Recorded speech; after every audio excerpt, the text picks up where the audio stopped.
നമസ്കാരം. കൊട്ടാരക്കര മീഡിയയിലേക്ക് സ്വാഗതം. തിരുവനന്തപുരം വെള്ളറട കിളിയൂരിൽ അച്ഛനെ മകൻ കൊലപ്പെടുത്തിയ കേസിൽ നിർണായക വെളിപ്പെടുത്തലുമായി അമ്മ. കഴിഞ്ഞ 7 വർഷത്തിലധികമായി കൊല്ലപ്പെട്ട ജോസും ഭാര്യ സുഷമയും മകൻ പ്രജിനെ ഭയന്നാണ് ജീവിച്ചത്. കൊച്ചിയിൽ നിന്നും സിനിമാ പഠനം കഴിഞ്ഞെത്തിയ ശേഷമാണ് പ്രജിനിൽ മാറ്റങ്ങൾ കണ്ടു തുടങ്ങിയതെന്ന് പ്രജിന്റെ അമ്മ പറയുന്നു. മുറിയിൽ നിന്നും ഓം പോലെ വൈബ്രേറ്റ് ചെയ്യുന്ന ശബ്ദങ്ങൾ കേൾക്കുമായിരുന്നു. മുറിക്കുള്ളിൽ എന്താണ് നടക്കുന്നതെന്ന് അറിഞ്ഞിരുന്നില്ലെന്നും ബ്ലാക്ക് മാജിക് ആണെന്നത് ഇപ്പോഴാണ് അറിഞ്ഞതെന്നും മകൻ ജയിലിൽ നിന്നും പുറത്തു വന്നാൽ തന്നെയും കൊല്ലുമെന്നും ജോസിന്റെ ഭാര്യ സുഷമ പറയുന്നു. കൊച്ചിയിൽ സിനിമാ പഠനത്തിന് പോകുന്ന സമയത്ത് റൂം പൂട്ടിയിട്ടേ പ്രജിൻ പുറത്തിറങ്ങാറുള്ളൂ. അവന്റെ റൂമിലേക്ക് ആരും കയറാൻ സമ്മതിക്കില്ലെന്നും കയറാൻ ശ്രമിച്ചാൽ ഉടൻ തന്നെ അവൻ പ്രതികരിക്കുകയും ഭീഷണിപ്പെടുത്തുകയും ചെയ്യുമെന്നും അമ്മ പറയുന്നുണ്ട്.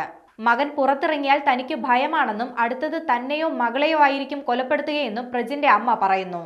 ഈ മാസം 5-ാം തീയതിയാണ് അതിക്രൂരമായ കൊലപാതകം നടന്നത്. വെള്ളറട സ്വദേശി ജോസിനെ മകൻ പ്രജിൻ കഴുത്തറത്ത് കൊലപ്പെടുത്തുകയായിരുന്നു. കിളിയൂരിലെ ചാരുവിള വീട്ടിൽ ജോസും ഭാര്യയും പ്രജിനും ഒരുമിച്ചാണ് താമസിച്ചിരുന്നത്. ജോസിന്റെ മൃതദേഹം അടുക്കളയിലായിരുന്നു കിടന്നത്. ചൈനയിൽ മെഡിസിന് പഠിക്കുകയായിരുന്നു പ്രജിൻ. കോവിഡിന്റെ സമയത്താണ് തിരിച്ച് നാട്ടിലെത്തിയത്. സ്വതന്ത്രമായി ജീവിക്കാൻ തന്റെ വീട്ടുകാർ അനുവദിക്കുന്നില്ലെന്നാണ് സ്റ്റേഷനിലെത്തി കീഴടങ്ങിയ പ്രജിൻ പോലീസിനോട് പറഞ്ഞത്. അമ്മയെയും അച്ഛനെയും ഇയാൾ സ്ഥിരമായി മർദ്ദിക്കുമായിരുന്നുവെന്നും പോലീസ് കണ്ടെത്തിയിട്ടുണ്ട്.